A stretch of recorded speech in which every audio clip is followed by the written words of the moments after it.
Corruption देखो एक cancer के समान है जिसका सबसे ज्यादा नेगेटिव इंपैक्ट पड़ता है गरीब लोगों पर।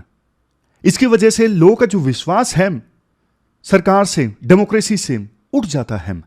ऑस्ट्रेलिया के एक फेमस कवि हैं, वो देखो करप्शन को ना इवन प्रोस्टिट्यूशन से भी खतरनाक बताते हैं, क्योंकि प्रोस्टिट्यूशन का जो लेना देना है ना वो इंडिविजुअल के मोरल से लेना देना है, लेकिन ऑस्ट्रेलिया के ये कवि कहते हैं करप्शन की वजह से तो पूरा देश सड़ जाता है। अभी तक आपको समझ में आ ही गया होगा कंटेक्स्ट क्या है। झारखंड के एक एमपी के अगेंस्ट इनकम टैक्स की रेड पड़ी और रेड में ना 350 करोड़ रुपए कैश में मिले, जहां देखो पैसा ही पैसा। जाहिर तौर पे ये पैसा करप्शन करके इकट्ठा किया गया या टैक्स ना पे करके इकट्ठा किया गया। अगर देखो प्रॉपर टैक्स पे किया होता तो यही पैसा यूज होता गरीब लोगों के कल्याण के लिए, डेवलपमेंट के लिए, गरीब लोगों के लिए स्कूल बनाने के लिए, हॉस्पिटल बनाने के लिए, उनके लिए वेलफेयर स्कीम्स चलाने के लिए। लेकिन नहीं, इसी से तो देश में इनइक्वालिटी आती है। देखो टेक्नोलॉजी आने के बाद बेशक करप्शन कुछ कम हुआ है, लेकिन देखो जिसको करना है ना वो तरीके ढूंढ ही लेता है। बेस्ट मेथड करप्शन से लड़ने का क्या है? Expose it.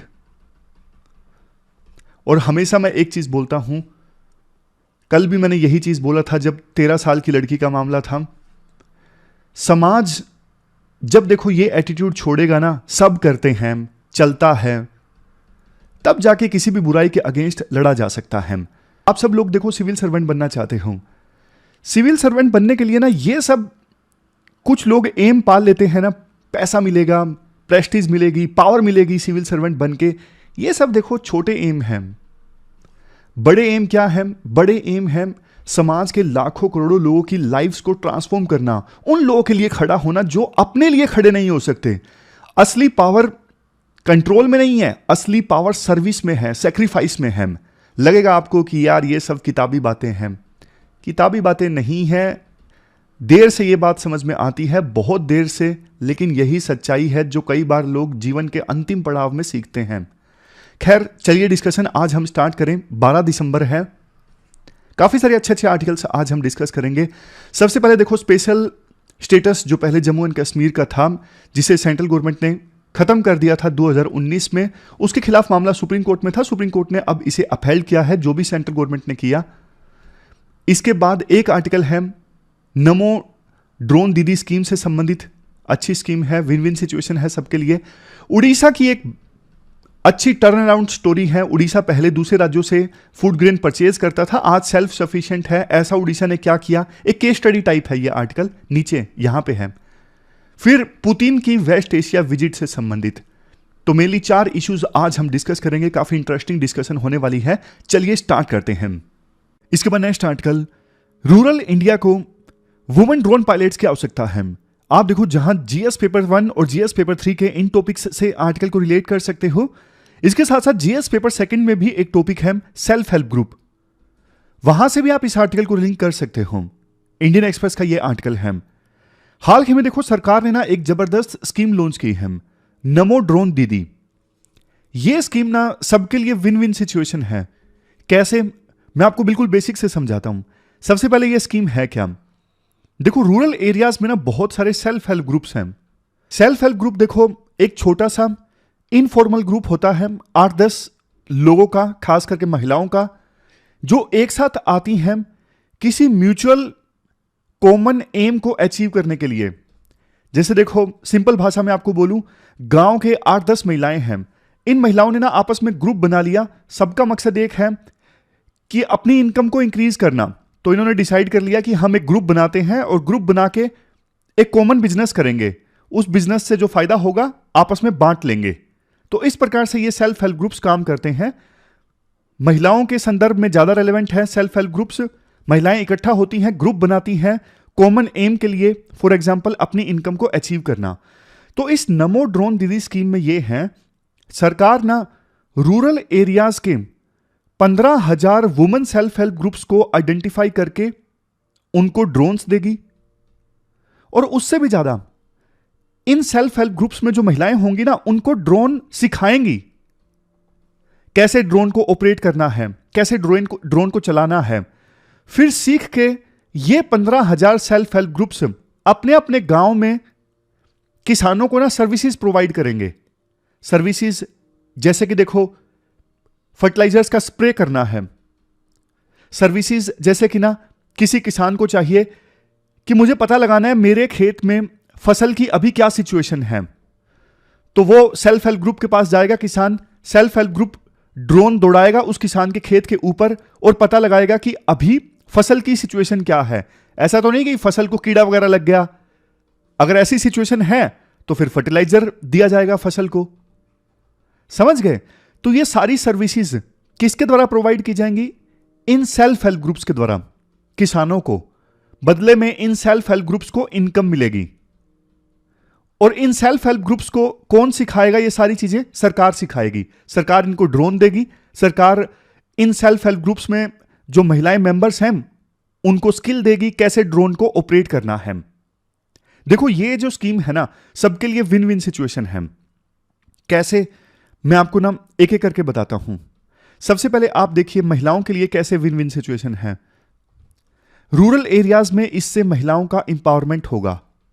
इंपावरमेंट सबसे पहले तो देखो उनको स्किल्स मिलेंगी, ड्रोन को वो उड़ाना सीखेंगी, ड्रोन से संबंधित दूसरी चीजें सीखेंगी, उनका इंपावरमेंट होगा। दूसरा, वो सहयोग कर सकेंगी रूरल एरियाज में खेतों की प्रोडक्टिविटी को इंक्रीज करने में। तीसरा, लेबर फोर्स में महिलाओं का जो पार्टिसिपेशन है वो इंक्रीज होगा रूरल एरियाज में।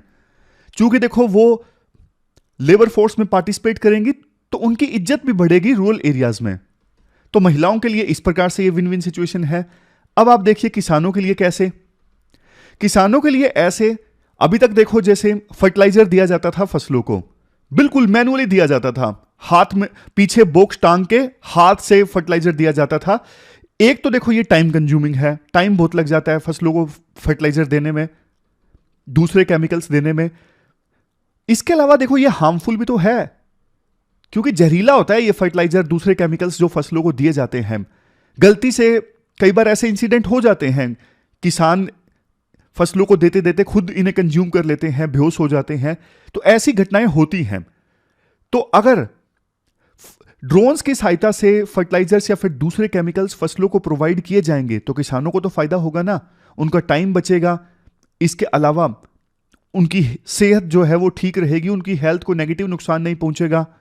नेक्स्ट, उनका टाइम बचेगा, वो अपना टाइम और किसी चीज में लगा सकेंगे।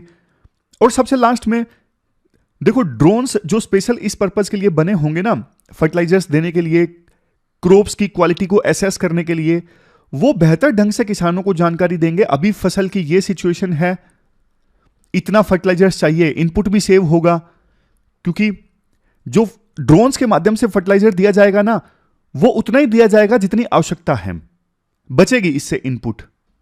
तो ये सारे फायदे होंगे किसानों को। फिर देखो इससे एग्रीकल्चर को कैसे फायदा होगा। देखो एग्रीकल्चर सेक्टर में मॉडर्न टेक्नोलॉजी का इस्तेमाल हो रहा है, खेती और ज्यादा एफिशिएंट होगी। इसके अलावा खेती जहां एक तरफ और ज्यादा एफिशिएंट होगी, क्लाइमेट स्मार्ट होगी खेती, टेक्नोलॉजी का पोटेंशियल और ज्यादा हम यूज करेंगे एग्रीकल्चर में। ड्रोन इंडस्ट्री को फायदा होगा, जितने ज्यादा ड्रोन्स यूज होंगे एग्रीकल्चर में, हमारे देश में वो स्टार्टअप्स जो ड्रोन्स को डेवलप करने में काम कर रहे हैं, उन स्टार्टअप्स को फोर्स मिलेगी, बल मिलेगा, वो और बढ़िया ढंग से इनोवेशन करेंगे। तो ड्रोन इंडस्ट्री जो है वो प्रोस्पर होगी हमारे देश में। और ओवरऑल रूरल इंडिया को फायदा होगा, जहां देखो रोजगार के अवसर पैदा हो रहे हैं, ना सिर्फ महिलाओं के लिए, बल्कि देखो ड्रोन्स अगर ऑपरेट होंगे रूरल एरियाज में तो आपको भी पता है ड्रोन्स खराब भी होंगे, उनकी मेंटेनेंस के लिए दुकानें खुलेंगी रूरल एरियाज में, और जो स्पेयर पार्ट्स होते हैं उनकी सप्लाई भी होगी। तो काफी एम्प्लॉयमेंट अपॉर्चुनिटीज जहां जनरेट होगी। दूसरी तरफ देखो किसानों की इनकम अगर बढ़ेगी तो वो पैसा भी खर्च करेंगे, तो डिमांड भी क्रिएट होगी फिर रूरल एरियाज में, मतलब प्रोस्पेरिटी आएगी, सीधा सीधा पॉइंट है। और एक और चीज राइटर ये कहते हैं इस आर्टिकल में, मैं एक बार इसको सारा ना इरेज कर देता हूं। सभी स्टेक होल्डर्स को फायदा होगा, ये आपको समझ में आ गया।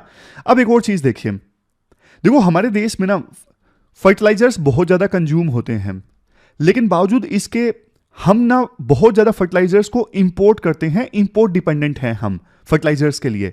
इसलिए ना सरकार कुछ कुछ इनोवेशन लेके आई है फर्टिलाइजर्स के मामले में, जैसे नैनो यूरिया है, नैनो डीएपी है। नैनो यूरिया मतलब यूरिया लिक्विड फॉर्म में, फसलों को नाइट्रोजन की आवश्यकता है, तो नैनो यूरिया यानी यूरिया जो लिक्विड फॉर्म में है उसकी सहायता से नाइट्रोजन दिया जा सकता है। उसी प्रकार से नैनो डीएपी है, डीएपी लेकिन लिक्विड फॉर्म में। अब देखो नैनो यूरिया, नैनो डीएपी, इनको ना आप ड्रोन्स के माध्यम से फसलों को दे सकते हो। इन फर्टिलाइजर्स का छिड़काव कर सकते हो फसलों के ऊपर ड्रोन्स के माध्यम से, तो फर्टिलाइजर्स का एफिशिएंट यूटिलाइजेशन होगा। इसके अलावा राइटर ये भी बोलते हैं, देखो फर्टिलाइजर्स को देश में मुहैया करवाने के लिए हमने कुछ नई यूनिट स्टार्ट की हैं, कुछ पुरानी बंद हुई यूनिट्स को फिर से रिवाइव किया है, ताकि हम अभी दूसरे देशों के ऊपर डिपेंडेंट है ना। इंटरनेशनल मार्केट में कई बार फर्टिलाइजर के दाम बढ़ जाते हैं, तो हमारे पास कोई चारा नहीं होता, इंपोर्ट करना ही पड़ता है और महंगा करना पड़ता है और किसानों को महंगा फर्टिलाइजर मिलता है। तो इस डिपेंडेंस को खत्म करने के लिए सरकार ने काफी स्टेप्स लिए हैं, जो मैंने आपको बताया। नई यूनिट्स इस्टेब्लिश करना, पुरानी जो यूनिट्स हैं उनको फिर से रिवाइव करना, नई अल्टरनेटिव टेक्नोलॉजी का इस्तेमाल करना फर्टिलाइजर्स के लिए, जैसे nano urea, nano DAP. Writer कहते हैं लास्ट में, देखो ये एक ऐसा इनिशिएटिव है, नमो ड्रोन दीदी स्कीम। इस स्कीम की सहायता से हमारा जो लक्ष्य है ना, हमें 2047 से आते आते भारत को विकसित बनाना है, डेवलप्ड बनाना है, उस लक्ष्य को अचीव करने की दिशा में हम आगे बढ़ रहे हैं ये स्कीम लॉन्च करके। तो ये पूरा आर्टिकल हमने डिस्कस किया, चलते हैं आगे। देखो नेक्स्ट आर्टिकल पुतिन की वेस्ट एशिया विजिट से संबंधित है। वैसे यूपीएससी सीधा सीधा इस इशू पे क्वेश्चन नहीं पूछेगी, लेकिन इनडायरेक्टली पॉइंट्स यूज हो सकते हैं। आप जीएस पेपर सेकंड के इस टॉपिक से आर्टिकल को रिलेट कर सकते हो। देखो वेस्टर्न मीडिया काफी समय से यह बोल रही है कि सैंक्शंस की वजह से ना रशिया पूरी दुनिया में आइसोलेट हो गया है। कुछ ही देश अभी रशिया का साथ दे रहे हैं, जैसे चाइना, ईरान। बट हाल ही में ना पुतिन ने वेस्ट एशिया में ना 2 देशों में विजिट किया, एक तो सऊदी अरेबिया और दूसरा यूएई। दोनों वो देश हैं जो लंबे समय से यूएसए के एलाय कंट्री हैं, मतलब बहुत क्लोज रिलेशन है यूएसए के साथ यूएई के और सऊदी अरेबिया के। लेकिन जिस गर्मजोशी से पुतिन का स्वागत किया गया इस विजिट के दौरान, इससे देखो इस बात पे क्वेश्चंस उठते हैं कि रशिया आइसोलेट नहीं है। रशिया आइसोलेट नहीं है पूरे वर्ल्ड में, जिस हिसाब से वेस्टर्न मीडिया दावा कर रही है। जहां देखो यूएई के रूलर ने, शेख मोहम्मद बिन जायद ने यह कहा, डायलॉग और कोऑपरेशन को मजबूत करने की बहुत इंपॉर्टेंस है। दूसरी तरफ पुतिन ने सऊदी अरेबिया में यह कहा, कोई भी रोक नहीं सकता हमारे रिलेशंस को सऊदी अरेबिया के साथ मजबूत होने से। अब क्वेश्चन ये उठता है एकदम से, क्यों विजिट किया पुतिन ने वेस्ट एशिया में? देखो रीजंस काफी दिए गए। पहला, ओपेक प्लस कंट्रीज के बीच में कोऑपरेशन को कंटिन्यू रखना। ओपेक प्लस जो ग्रुप है ना, देखो ऑयल प्रोड्यूसिंग कंट्रीज का ग्रुप है जो आपस में ना मिलकर डिसाइड करते हैं कि हम मिलकर तेल कम प्रोड्यूस करेंगे ताकि मार्केट में ना तेल की सप्लाई ज्यादा ना हो और तेल सस्ता ना बिके। ये इंश्योर करने के लिए ये तेल प्रोड्यूस करने वाले देश मिलके कार्टेल इन्होंने बना लिया और मिलके एक्शन लेते हैं ताकि इनको फायदा हो। तो सबसे पहला पॉइंट, ओपेक प्लस के जो मेंबर कंट्रीज है ना आपस में कोऑपरेट करें, तेल की प्रोडक्शन को लेके कितना प्रोड्यूस करना है, दाम कितने रखने हैं। नेक्स्ट, यूक्रेन और गाजा कन्फ्लिक्ट के ऊपर व्यूज को एक्सचेंज करना। गाजा में जो लोग हैं, गाजा में पैलेस्टीन के लोग फंसे हुए हैं, उनको ह्यूमैनिटेरियन असिस्टेंस ज्यादा देना। और सबसे लास्ट में आपस में बायलैटरल पॉलिटिकल इकोनॉमिक टाइज को मजबूत करना। ये सारे पॉइंट्स दिए गए जिस वजह से पुतिन ने इन देशों में विजिट किया। देखो सऊदी अरेबिया, यूएई रशिया के साथ मिलकर तेल की प्रोडक्शन को कम करते हैं और इसकी वजह से तेल के दाम बढ़ जाते हैं इंटरनेशनल मार्केट में। यह बात ना इंडिया को पसंद है ना यूएस को पसंद है। वैसे यूएई और सऊदी अरेबिया क्लोज पार्टनर है यूएसए के काफी समय से, लेकिन पिछले कुछ समय से ना दोनों अपनी फॉरेन पॉलिसी में ना काफी ऑटोनॉमी रख रहे हैं, बिल्कुल यूएसए के कहने पे नहीं चल रहे हैं। जैसे यूएसए ने रशिया के ऊपर सैंक्शंस लगाए, यूएई और सऊदी अरेबिया ने उन सैंक्शंस को नहीं माना और क्लोज रिलेशंस दोनों देश मेंटेन किए हुए हैं रशिया के साथ में। इनफैक्ट देखो सैंक्शंस लगने के बाद हजारों रशियन ऐसे हैं जिन्होंने अपना घर बना लिया है दुबई में, जिन्होंने अपना बिजनेस दुबई में इस्टेब्लिश कर लिया है, दुबई में बहुत सारी इन्वेस्टमेंट की है। रशिया और यूएई के बीच में टेक्नोलॉजी सेक्टर में काफी कोऑपरेशन हो रहा है। इस वजह से वेस्ट ने ना यूएई को बल्कि स्क्रूटिनी के अंडर डाल दिया है ताकि रशिया में हाई टेक्नोलॉजी जाने से रोकी जा सके। रशिया ने यह बोला कि हम सऊदी अरेबिया का जो सिविलियन न्यूक्लियर प्रोग्राम है उसे सपोर्ट करने के लिए तैयार हैं। बिल्कुल सही समय पे हम सऊदी अरेबिया को सपोर्ट करेंगे। सऊदी अरेबिया का जो न्यूक्लियर प्रोग्राम है सिविलियन पर्पजेज के लिए उसका समर्थन करेंगे। तो यह बात हुई यूएई और सऊदी अरेबिया की। लेकिन देखो अगले ही दिन जो ईरान के राष्ट्रपति है ना रईसी, उन्होंने विजिट किया रशिया में और रशिया के राष्ट्रपति पुतिन से मुलाकात की। ईरान और रशिया की दोस्ती देखो किसी से छिपी नहीं है। दोनों देश ऐसे हैं जिनका दुश्मन कॉमन है यूएसए। यूएसए ने ईरान के ऊपर भी सैंक्शंस लगाए हुए हैं, रशिया के ऊपर भी सैंक्शंस लगाए हुए हैं। तो दोनों एक दूसरे की मदद करते हैं। जैसे रशिया का यूक्रेन के साथ युद्ध चल रहा है, ईरान रशिया को बहुत सारी चीजें प्रोवाइड कर रहा है, ड्रोन प्रोवाइड कर रहा है, इसके अलावा एम्यूनिशन प्रोवाइड कर रहा है, बॉडी आर्मर दे रहा है ताकि रशिया यूक्रेन के खिलाफ युद्ध जीत सके। बदले में रशिया जो है वो ईरान को सुखोई 35 एयरक्राफ्ट दे रहा है। रशिया, चाइना, ईरान तीनों देशों की जो नेवी है ज्वाइंट एक्सरसाइज इन्होंने कंडक्ट की थी हाल ही में गल्फ ऑफ ओमन में। तीनों देश आपस में कोऑपरेट कर रहे हैं यूएसए के अगेंस्ट। रईसी ने जो विजिट किया ना रशिया में, इस दौरान दोनों देशों के राष्ट्रपतियों ने यूएस को बुरा भला कहा, इजराइल को कहा कि आप जेनोसाइड रोकिए, आप ह्यूमैनिटी के अगेंस्ट क्राइम कर रहे हो, और इसमें वेस्टर्न कंट्रीज खास करके यूएसए इजराइल का साथ दे रहा है।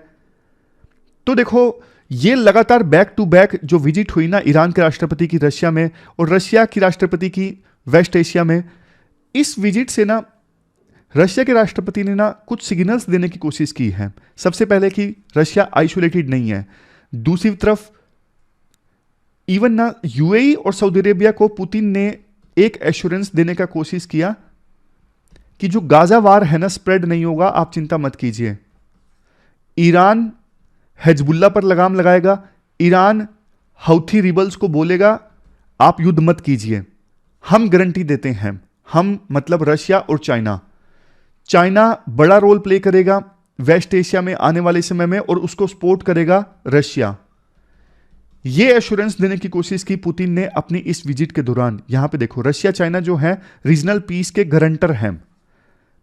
एश्योरेंस दिया गया यूएई और सऊदी अरेबिया को कि चिंता मत कीजिए, ईरान युद्ध को और नहीं भड़काएगा। तीसरा देखो पुतिन ने अनाउंस किया कि वो अगला इलेक्शन लड़ेंगे, तो इससे एक चीज साफ हो जाती है कि 2030 तक कम से कम पुतिन ही रशिया की सत्ता में रहेंगे, ज्यादा बेशक रहें। तो पुतिन ने एक प्रकार से सिग्नल देने की कोशिश की कि हम मिलके एक मल्टीपोलर वर्ल्ड ऑर्डर बनाते हैं, बजाय यूएसए की चले आप सब भी इंपॉर्टेंट पावर हो, हम सब मिलके वर्ल्ड को ऐसा बनाते हैं कि वर्ल्ड में किसी एक देश की दादागिरी ना चले, वर्ल्ड में कई सारे पोल हों और अलग अलग पावर सेंटर हो। इससे वर्ल्ड में बैलेंस रहेगा, इससे वर्ल्ड में पीस रहेगी। तो कुल मिला के देखो ये विजिट काफी ज्यादा सिग्निफिकेंट थी और काफी सारे सिग्नल पुतिन ने देने की कोशिश की इस विजिट के थ्रू। इसके बाद नेक्स्ट आर्टिकल देखो, आर्टिकल 370 के मुद्दे पर सुप्रीम कोर्ट का जजमेंट आया और जिस प्रकार से स्पेशल स्टेटस रिवोक किया गया 2019 में आर्टिकल 370 के तहत जम्मू एंड कश्मीर का, इसे सुप्रीम कोर्ट ने अभी अपहेल्ड किया है। देखो दो एस्पेक्ट्स ना इस पूरी डिबेट में जुड़े हैं।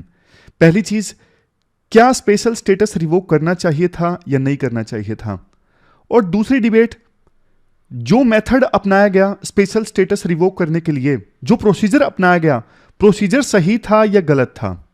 देखो हमारे देश में ना इवन सभी पॉलिटिकल पार्टीज के बीच इस बात पे तो सहमति बनती है, आर्टिकल 370 के तहत जो स्पेशल स्टेटस मिला हुआ था ना जम्मू एंड कश्मीर को, जिसके अंतर्गत देश में दो संविधान, एक देश का और जम्मू एंड कश्मीर का अलग से, यह व्यवस्था थी। जम्मू एंड कश्मीर में बाहर के लोग लैंड नहीं परचेज कर सकते थे। इस व्यवस्था की वजह से दूरियां पैदा हो रही थी जम्मू एंड कश्मीर और बाकी देश के बीच में। तो यह व्यवस्था ठीक नहीं चली, इससे ढंग से डेवलपमेंट नहीं आ पाया जम्मू एंड कश्मीर में। अदरवाइज देखो डेवलपमेंट ज्यादा अच्छे से होता जम्मू एंड कश्मीर का। सुप्रीम कोर्ट ने अपनी जजमेंट में कहा कि आर्टिकल 370 के तहत जो स्पेशल स्टेटस दिया गया था ना जम्मू एंड कश्मीर को, वो एक टेम्परेरी प्रोविजन था और अब 2019 में इसे फाइनली पूरी तरह से खत्म कर दिया गया है। तो संविधान का ये इंटीग्रेशन है, डिसइंटीग्रेशन नहीं है। अब देश का संविधान जो है वो देश के सभी पार्ट्स पर लागू है।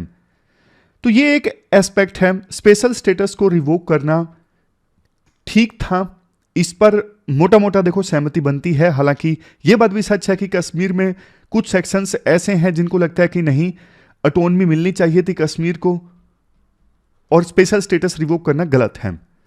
लेकिन अब प्रोसीजर की बात करते हैं। जिस प्रोसीजर के साथ स्पेशल स्टेटस रिवोक किया गया उसमें क्या कमियां हैं, सुप्रीम कोर्ट ने इस पे क्वेश्चन रेज क्यों नहीं किया?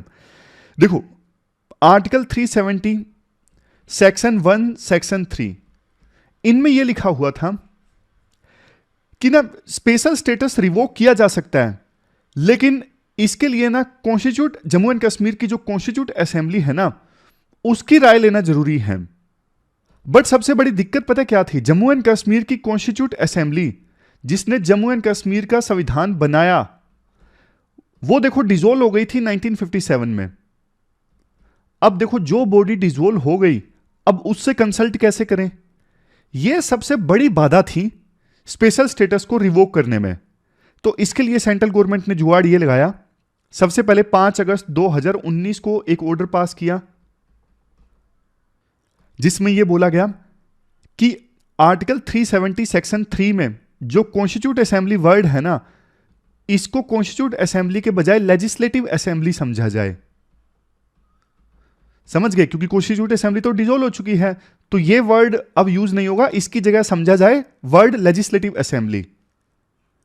अब लेजिस्लेटिव असेंबली तो उस समय थी नहीं 5 अगस्त 2019 को, क्योंकि प्रेसिडेंट रूल था और प्रेसिडेंट रूल के दौरान प्रेसिडेंट तो ऑर्डर पास कर सकते हैं, कोई भी कानून बना सकते हैं, इसलिए कायदे से लेजिस्लेटिव असेंबली की भी अनुमति लेने की आवश्यकता नहीं थी, क्योंकि उस समय जम्मू एंड कश्मीर में प्रेसिडेंट रूल था। तो यह जब ऑर्डर पास किया गया फिर तो देखो स्पेशल स्टेटस रिवोक करना बिल्कुल आसान हो गया, फिर तो सिर्फ एक ऑर्डर पास करना था। इस प्रकार से जो बाधा थी ना, जम्मू एंड कश्मीर की कॉन्स्टिट्यूट असेंबली से कंसल्ट करना जरूरी है स्पेशल स्टेटस रिवोक करने से पहले, यह बाधा दूर कर ली गई, क्योंकि 5 अगस्त को जो ऑर्डर पास किया गया उसमें बोल दिया गया कॉन्स्टिट्यूट असेंबली के बजाय इसे लेजिस्लेटिव असेंबली समझा जाए। अब देखो शिकायतें यह हैं कि सबसे पहले तो जम्मू एंड कश्मीर में उस समय ना प्रेसिडेंट रूल था, आप इतना बड़ा फैसला ले रहे हो, लेकिन जम्मू एंड कश्मीर के जो चुने हुए प्रतिनिधि हैं आप उनसे पूछ भी नहीं रहे हो कुछ भी, उनसे कंसल्ट किए बिना आपने इतना बड़ा फैसला लिया, यह कंसर्न है। सुप्रीम कोर्ट ने इस बारे में कुछ नहीं किया, मतलब यह संविधान की वैल्यूज के अगेंस्ट है। दूसरा एक कंसर्न यह था कि यह फेडरलिज्म के अगेंस्ट है। फेडरलिज्म के अगेंस्ट इसलिए है, स्पेशल स्टेटस को रिवोक किया गया तो जम्मू एंड कश्मीर को 2 स्टेट्स में बांट दिया गया और जम्मू एंड कश्मीर को यूटी में तब्दील कर दिया गया। इसे भी सुप्रीम कोर्ट ने जायज ठहराया है कि लद्दाख अलग टाइप का एरिया है, जम्मू एंड कश्मीर अलग टाइप का एरिया है। लेकिन देखो मेन क्वेश्चन ये था, क्या एक स्टेट को यूटी में तब्दील किया जा सकता है उस स्टेट की लेजिस्लेटिव असेंबली से कंसल्ट किए बिना? क्योंकि इस केस में तो ऐसा ही हुआ है ना, जम्मू एंड कश्मीर को यूटी में तब्दील कर दिया गया और जम्मू एंड कश्मीर की लेजिस्लेटिव असेंबली से पूछा भी नहीं गया।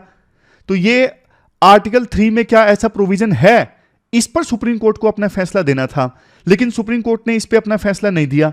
क्यों? सुप्रीम कोर्ट ने बोला कि अगले साल सितंबर तक वहां पे इलेक्शंस करवा लिए जाएंगे, यानी कायदे से वहां पे सितंबर से पहले स्टेटहुड रिस्टोर हो जाएगा और इलेक्शन वहां पे हो जाएंगे।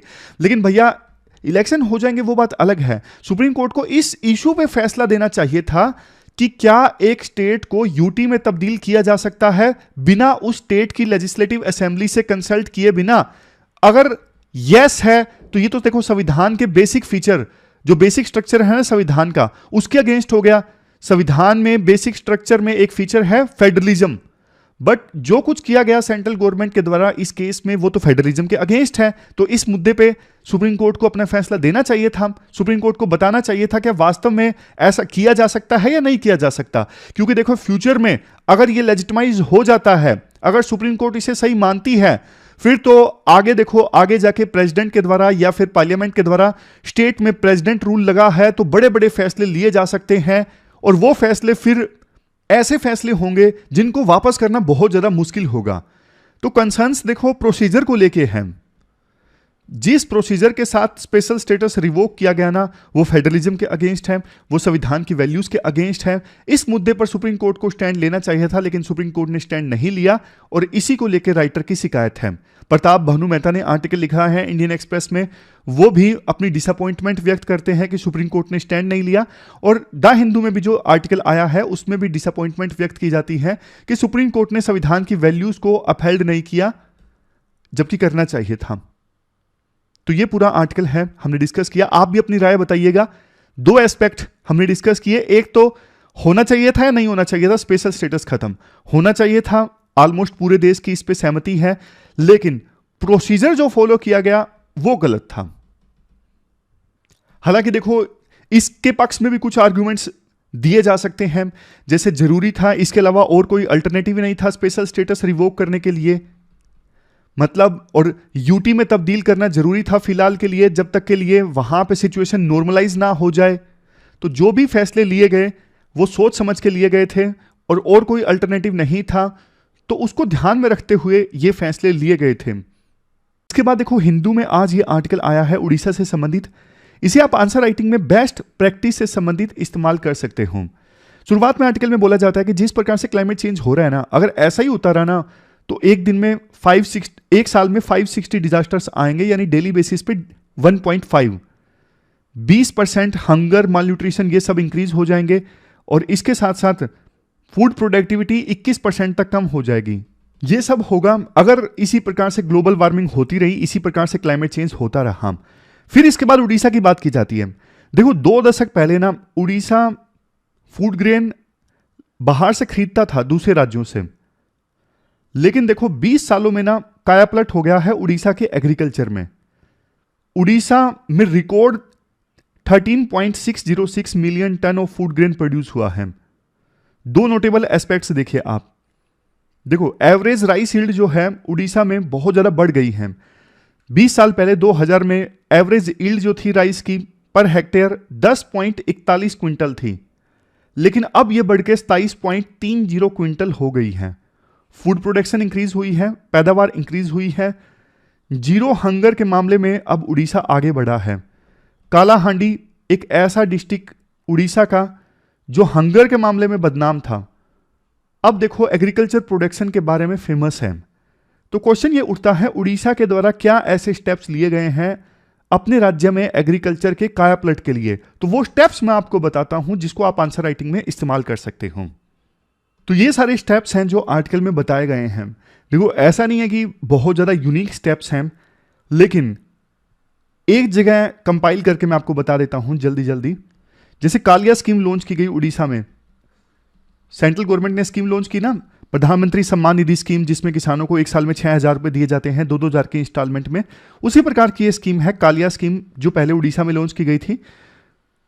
नेक्स्ट पॉइंट ये है राइस की प्रोडक्टिविटी को इंक्रीज करने के लिए कल्टीवेशन टेक्निक्स को इंप्रूव किया गया है, बेस्ट प्रैक्टिसेस अपनाई गई हैं बाकी राज्यों से सीखकर। नेक्स्ट पॉइंट क्रॉप्स को डाइवर्सिफाई किया गया है, मिलेट्स उगाने पे जोर दिया गया है। Next point comprehensive climate change action plan develop किया गया है जिसमें अलग अलग वल्नरेबल सेक्टर्स को कवर किया गया है कि क्लाइमेट चेंज का क्या असर होगा, इससे कैसे निपटा जाए एग्रीकल्चर में, वो सारी चीजें, इनके लिए एक प्लान तैयार किया गया है।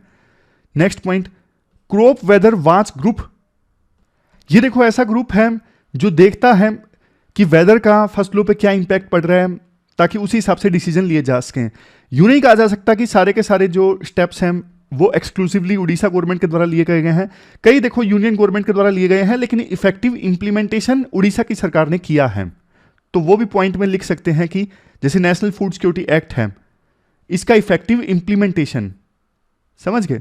अब नेक्स्ट पॉइंट ये है डिस्ट्रिक्ट लेवल पे क्रॉप प्लानिंग करना, क्लाइमेट कंडीशंस को देखते हुए क्या क्रॉप उगानी चाहिए उसके बारे में किसानों को अवेयर करना। नेक्स्ट किसानों को ट्रेन करना ताकि वो क्लाइमेट रिजिलियंट एग्रीकल्चर प्रैक्टिसेस अपनाएं, ऐसी प्रैक्टिसेस अपनाएं जिससे क्लाइमेट चेंज का फसलों की पैदावार पर कम से कम असर हो। लार्ज स्केल फार्म मैकेनाइजेशन, किसान ज़्यादा से ज़्यादा मशीनों का उपयोग करें खेतों में, खास करके वुमन फ्रेंडली इक्विपमेंट्स को प्रमोट करना ताकि वुमन भी उन इक्विपमेंट्स का इस्तेमाल कर सकें। टेक्नोलॉजी का इस्तेमाल करना खेती के लिए, जैसे ई पेस्ट सर्विलियंस है, टेक्नोलॉजी की सहायता से पेस्ट को मॉनिटर करना, सर्विलियंस करना। वाटर को अच्छे से मैनेज करना, इंटीग्रेटेड फार्मिंग सिस्टम को प्रमोट करना और जीरो बजट नेचुरल फार्मिंग, कुछ कॉमन पॉइंट्स है, मैंने आपको बताया ना। नेक्स्ट, फूड प्रोडक्शन को लगातार रिव्यू करना, मॉनिटर करना, एग्रीकल्चर स्कीम्स की इंप्लीमेंटेशन को लगातार रिव्यू करना, मॉनिटर करना, ताकि जहां पे गैप्स हैं उनको फिल किया जा सके। जो फूड को पब्लिकली डिस्ट्रीब्यूट किया जाता है ना गरीब लोगों को, उसमें बायोमेट्रिक्स को अप्लाई करना ताकि लीकेज कम से कम हो, करप्शन कम से कम हो। नेक्स्ट, वर्ल्ड फूड प्रोग्राम के साथ में टाई अप करना ताकि न्यूट्रिशन सिक्योरिटी को इंप्रूव किया जा सके, लोगों में मालन्यूट्रिशन की समस्या को एड्रेस किया जा सके। Next, national food security act का इफेक्टिव इंप्लीमेंटेशन। और सबसे लास्ट में कुछ सोशल प्रोटेक्शन इनिशिएटिव्स जैसे राइस की फोर्टिफिकेशन, ताकि राइस में आवश्यक विटामिन और मिनरल्स हों और मालन्यूट्रिशन की जो समस्या है उसे एड्रेस किया जा सके। तो ये कुछ पॉइंट्स उड़ीसा की सरकार के द्वारा लिए गए हैं। उड़ीसा में इसकी वजह से फूड सिक्योरिटी जो है इंश्योर हुई है, कायाकल्प हुआ है। 20 साल पहले तक नहीं था, लेकिन अब उड़ीसा में फूड सिक्योरिटी काफी अच्छी हो गई है। तो ये पूरा आर्टिकल हमने डिस्कस किया। चलते हैं आगे। लास्ट में क्वेश्चंस देख लीजिए जो आपको अटेम्प्ट करने हैं। 2 क्वेश्चंस का आंसर आपको देना है। एक तो देखो सुप्रीम कोर्ट का जो जजमेंट आया है आर्टिकल 370 के ऊपर। इसके बाद नेक्स्ट क्वेश्चन आपको अटेम्प्ट करना है नमो ड्रोन दीदी स्कीम से संबंधित। दोनों क्वेश्चंस का आंसर आप दीजिए pwonlyis.com पे जाके, वहां पे आपको मॉडल आंसर भी मिलेंगे। तो ये थी हमारी आज की डिस्कशन। कैसी लगी आपको डिस्कशन, आप कमेंट बॉक्स में बताइए। मुझे तो काफी मजा आया, बढ़िया बढ़िया टॉपिक्स हमने डिस्कस किए। कल मिलते हैं एक नई डिस्कशन के साथ, तब तक के लिए ख्याल रखिए, अच्छे से पढ़िए। Thank you very much for discussion.